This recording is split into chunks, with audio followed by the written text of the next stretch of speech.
time with Dad. This is my favorite story time. Under the bed in my secret fort, and I'm gonna read Skip Boots. You ready, everyone? I'm Skip Boots, and this is my selfie. And these are my boots. They're a present from my mom, and I dance all day while my mom cleans the house. I dance all day while my dad goes to work. I love to dance. We live in Tennessee, just past Elvis's house. He was the king of rock and roll, but I am the king of country dancing. I live in the attic of the Grand Ole Opry House, where I can hear all the country singers practice for their concerts. I dance the two-step, the three-step, or whatever step comes out of my feet. I am a country dancing prairie dog. My dad named me Skip because I'm always skipping around. I'm gonna try the hoedown. And I dance with my purple blanket, and he watched me. He's my trusty friend. He never criticizes me if I mess up. He's always there when I need him. I love Purple, my blanket. I've had Purple ever since I can remember, and I'm gonna make a welcome home square dance for my mom. She went out shopping to get some grasshoppers to make bug pot pie. Yummy, yum, yum for my tummy tum tum. Bug pot pie is my favorite. My dad, well, there is he. He's fixing the window because there's a big crack in it. Oh, and so let's see. Let me practice my dance. Let's see. Right foot, left foot, right foot, left foot, right, left, left. This is a piece of cake. I should be on Dancing with the Stars. Yeah, my dad dated Bouncy D. Prairie for a while. My mom was Miss Hot Dog of Clayville County before she married my dad. He sings in a country duet called Dogs and Boots. They should let me dance. So I put my record player on and played Country Pups. They're a cool howling group of dogs. So I started to do my little dancing. And then I heard some noise outside, like from a truck. Woof, woof, woof, woof. And there it said exterminator on the truck. I didn't know what that meant, but I think he was trying to get rid of the pesky rodents inside. So my Papa Red Boots was awfully mad that this guy came into the house and started making an awful mess. And so I came down to see what was going on, and that's when I saw him get hit, struck on the head with a stick. And he snarled back at the man, but the man just kept hitting him with that long wooden stick with a net over it. Oh my gosh, my dad has a net over his head. And the man had snagged my father. And my mom stopped cooking and came out to see what was going on. And she came in the room, and the man put a net around her neck too. Oh no! Papa, where are you going? I cried out. A furry mouse scampered past me in a great hurry. The mouse overheard me and turned to me and said, "To the jungle," he said as his teeth chattered. "Run away as fast as you can, boy." And just like that, the mouse was off. I didn't know where this place was called the jungle, but I decided to look at the phone book. I couldn't find anything called the jungle, but maybe the mouse meant jingles. I found a lot of things with the word jingle. Jingle, jingle bells, jingle juice, jingle sweaters, jingle the piano teacher, but not one, the jungle. I looked at Purple, my blanket, and I couldn't tell if he didn't like the way my father left in a hurry with that truck that said the exterminator with that man with a stick in the net. But Mom is going to be upset about her bug pot pie. I went to go check on it, but it was burnt already. So what do you think, Purple? I took a bite as I had to think. Purple's blanket edges touched the yellow pages and pointed to the words dog pound. I looked at the word dog pound. What the heck is a dog pound? I wondered if it was like the Grand Ole Opry House. Maybe Dad was looking for a new home. Yeah, that has to be it. What do you say, Purple? Shall we go to this dog pound and see? I'll put on my favorite country boots, the one with the stars on them. I want to look my best for the landlord of the dog pound. My father says to look your best and don't worry about the rest. So Purple turned into a cowboy hat so he wouldn't get lost as I headed outside.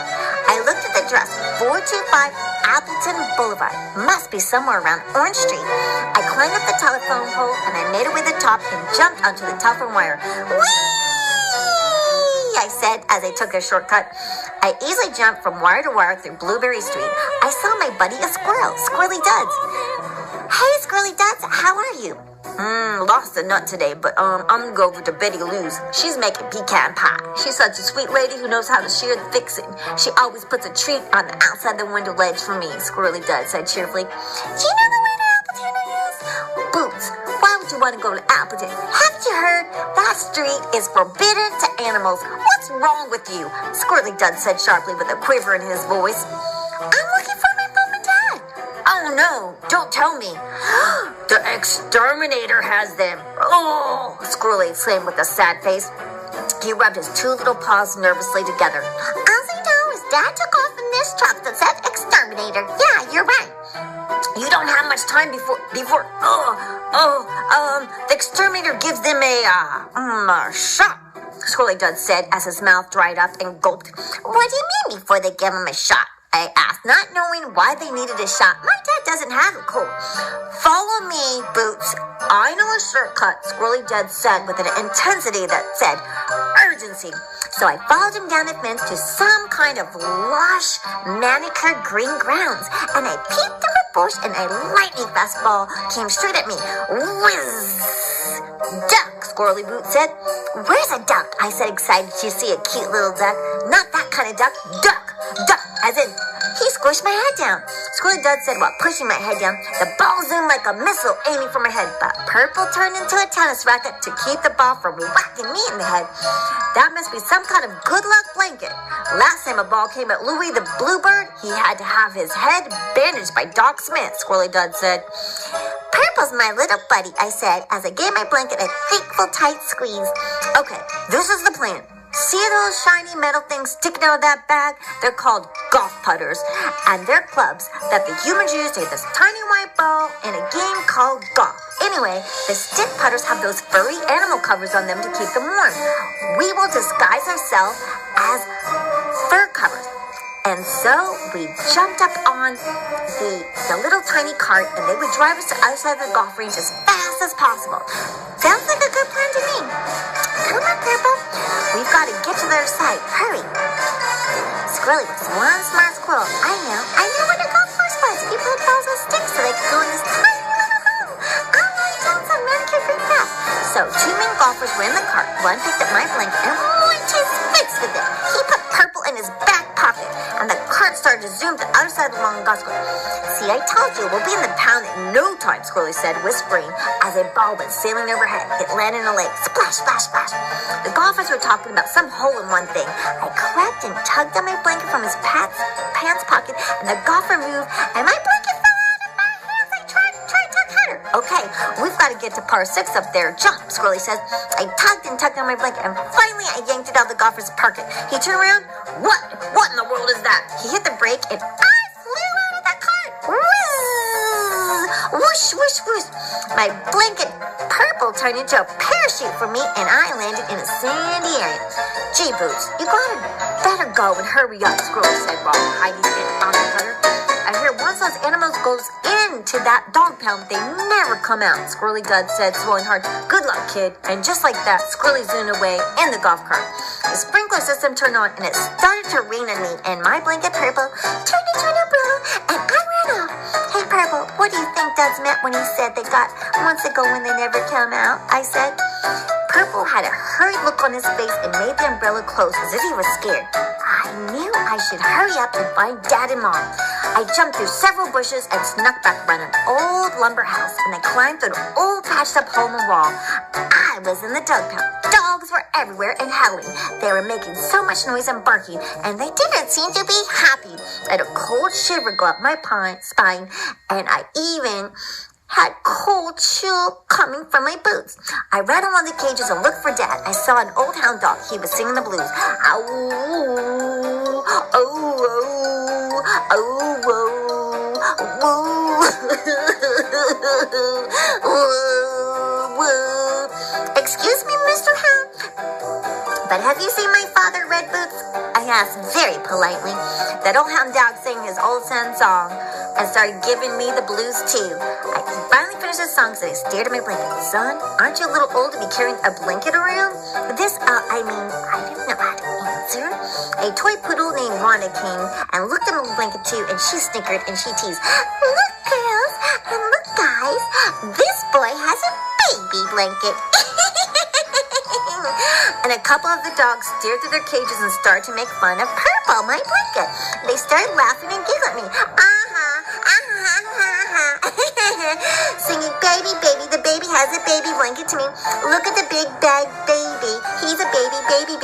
A cocker spaniel named Kate poked her nose through the cage and said, look, it's even all scraggly. Ruff, ruff. And all the dogs are laughing, howling, ruff, ruff, ruff. Ooh.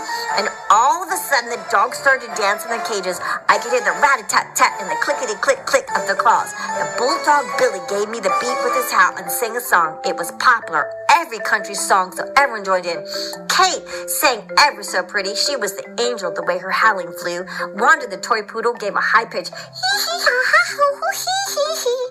Ow-woo, ow-woo, ow-woof, woof, woof, and a woof, woof, woof, and a woof, woof, woof, woof, woof,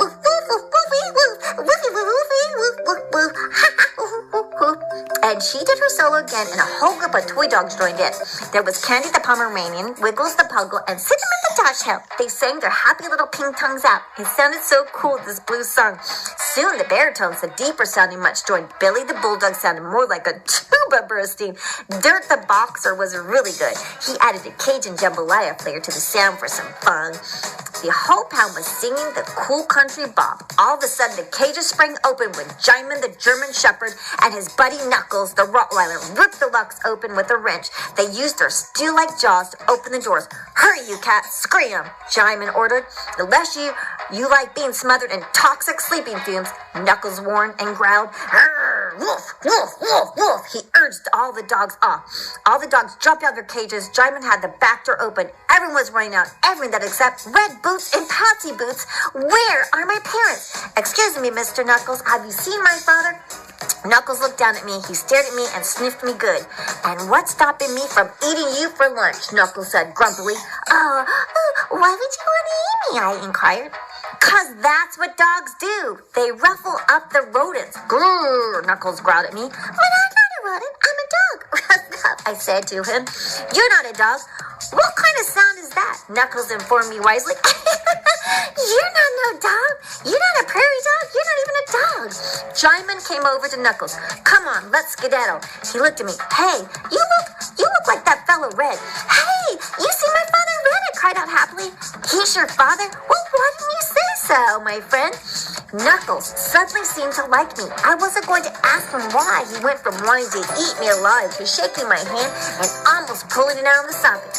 Your father is the one who gave us the wrench to escape, Jaimin said. Yeah, he sure is a good dude. His wife isn't bad either with her little furry chipmunk cheeks, Knuckles said. I was going to eat him too, come to think of it. And that's when your father traded a wrench for his life. We spared him, and I'm sparing the rest of the animals, Jaimin said. Thank you for not eating my father, Mr. Knuckles and Mr. Jaimin. But can you tell me where he is? I asked. Oh, let me see. A couple dressed up awfully square came in. They looked like city folks, Jaimin said.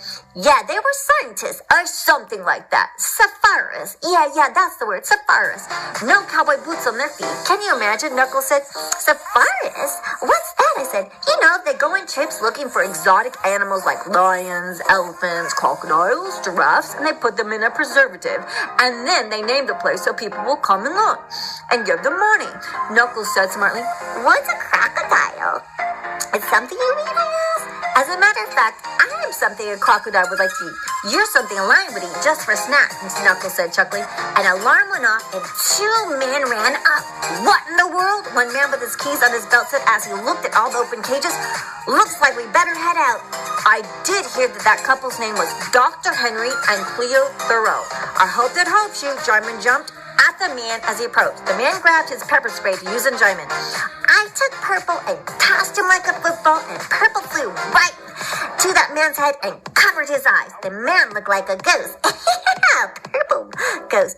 Knuckles jumped on the man's back, knocked him over. The man got up and ran right into a wall and fell down. Boink, boink, boink, boink. Come on, everyone, out, Jaimin said, while leading the remaining pups and dogs out of their cages. Woof, woof! Woof, woof, woof, woof, woof, woof. All the dogs ran out of the dog pound.